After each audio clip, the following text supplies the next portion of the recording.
Casa Long Island, welcome back to Casa Long Island. And today we have a very special guest, and he is Robert Bianco, and it's our own sales manager here at Island Advantage Realty. Welcome home. Thank you. Thank you. You should be telling me welcome home, right? Yes, Jenny, thank you. Who is Robert Bianco?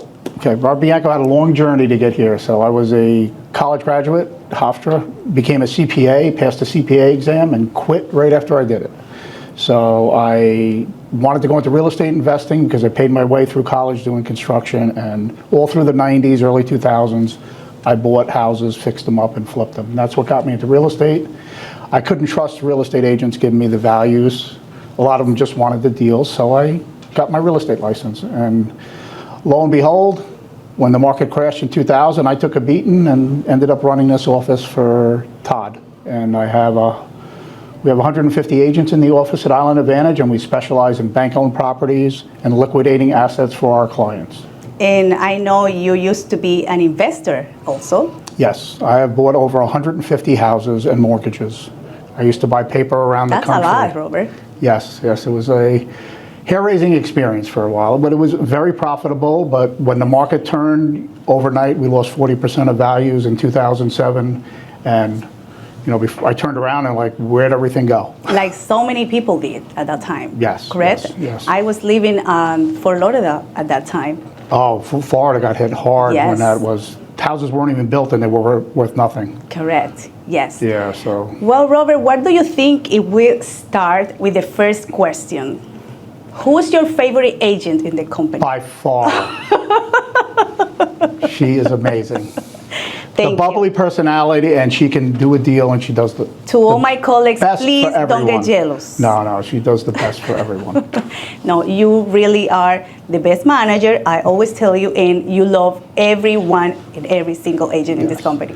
The support that we get from you is just amazing. We have a great group of people here. We have a great family atmosphere, and I'm just here to help everyone. That's the best thing. Robert, so what is the difference between short sale and foreclosure in REO properties? So it's a good question. A lot of people are very confused with that. They think they're the same. They are not. A short sale is almost what it means. You're asking the bank to sell the property short, meaning that the owner of the property owes more than the house is worth. So you got to procure a buyer, put it in contract, and usually go to the bank and say the owner owes $600, the house only worth $500. You got to prove to the bank it's only worth $500, and they will, instead of foreclosing, they'd rather liquidate it then, and they'll sell it short and they'll take the loss. The homeowner will usually receive a 1099 for the difference unless they negotiate it out for the forgiveness of debt. Correct. But what happens, they're in foreclosure at that point if they're not paying their mortgage. So foreclosure is the process that the court orders where when you take a mortgage, it's a lien on your property. Correct. And when you don't pay that, it goes through the court system, which takes 3 to 5 years in Suffolk County and Nassau. And at one point, the judge will say, we're going to sell your house in a public auction at the town hall steps to pay back the lender. And that's what happens. The lender is at the steps with a referee, a court-appointed referee. They walk out on the town hall steps, read the terms of the sale, and there are people there bidding.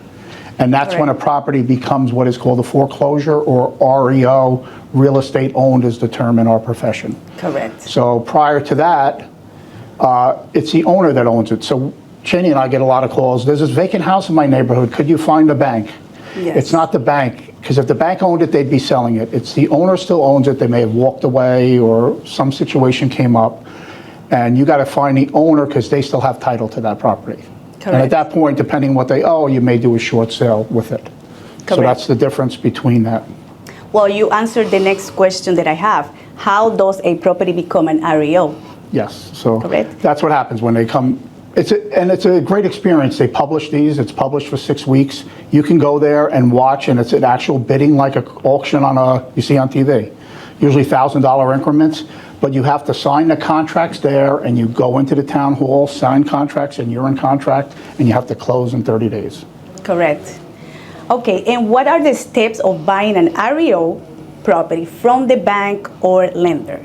Basic steps. Basic steps is, of course, From the bank or from the lender. So if the banks, if you're buying at the town hall, it's a lot more complicated. A lot more complicated. You got to check the liens. Are you buying a first or second mortgage? If you're buying a second, you might be obligated to pay the first. It's not for the faint of heart as far as buying at the steps.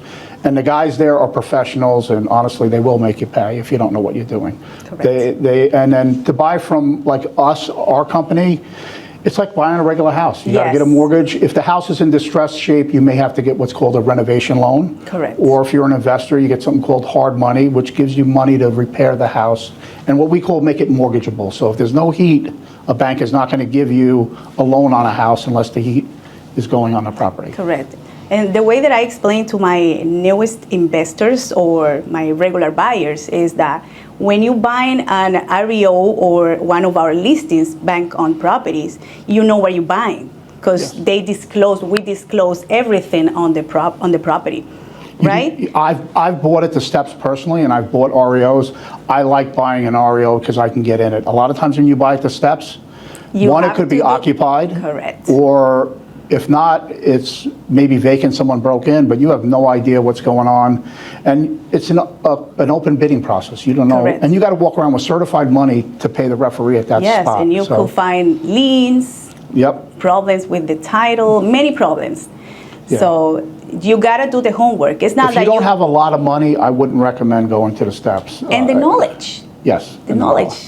Have someone walk you through it and go through it. But buying from us, you're going to have an attorney represent you, which doesn't happen at the steps, and you're going to have a chance to do an inspection if you want, and you can also, you can get an appraisal on the property. A lot of things that would protect you. Maybe it's not as profitable, but it's a lot safer of an investment. That's exactly. You said it the right way. Yes. Yes. So it is the price in an REO property is negotiable. Well, everything's negotiable, of course, but you can negotiate but not get the property. Really? Correct. A lot is all market value. Listen, and every house is different. The value, every property, every neighborhood. So usually on our properties, there's an appraisal done by an appraiser. We value it. They may do their own valuation or send another realtor to value it. And sometimes they want to get rid of it quick. They'll make it low. Or create a bit. We've had houses sell $100,000 over list price. And we've had houses we've had on the market for 2 or 3 years because they're so overpriced. Correct. But the one thing with our sellers and dealing with our company, our sellers have to sell. They are going to liquidate this. This is a burden to them. It's not an asset to them. They want to get rid of it. So every 6 weeks to 2 months, they will reevaluate it and they will reduce the price. So if you see a house that is being on the market for a couple of months and is being lower in the price, you might get it maybe for a lower price. But it's not every time the same case. No, it's not. Because you say sometimes it sells for even way more. So most of our sellers will wait 6 to 10 days to get competitive bidding so they know that whether their value is high or low. And you can sell it the same weekend, 1 week. And sometimes we've seen them go right out the back because you're dealing with employees on the other side. Yes. There's no emotion. They have to liquidate. Their job is to sell these houses. And they get bonuses for moving them. That's why sometimes they'll take cash over financing. Cash is always king, even in the real estate market. But we do have certain sellers that are Fannie and Freddie, HUD. They give the first-time home buyer or a homeowner first preference. So it's not like because you want to live in a house, don't buy an REO. It's really a great opportunity for anyone. It's a great opportunity, and that's where I can help my first-time home buyers. Yes. Especially. And then a lot of the banks are going that way with a first-time home buyer. 30 days, some of our houses sit on the market where they will only take an owner-occupant, and you got to sign an owner-occupant affidavit. Correct. That you will occupy this property. And some are repaired. That's an advantage. Yes. And 50% of our inventory is not what you consider a foreclosure with it ripped apart. Yeah. We renovate a lot of these properties for the banks. Yes, correct. Or really hedge funds own them at this point. Yes, and you don't even need most of the time 203K or renovation loan, rehab loan. It can be a conventional or even FHA. Yeah. It's really like a traditional sale in most cases. There are the only difference with most of our deals is it's on or before the contracts. So if you're not familiar with that, usually when you buy a house, it's on or about, meaning you could close 30 days before or after that date. Correct. Most of our sellers are on it before because they want it liquidated, but they will give you an extension if something's coming up and if you're doing everything possible to close the deal. Okay, great. Thank you.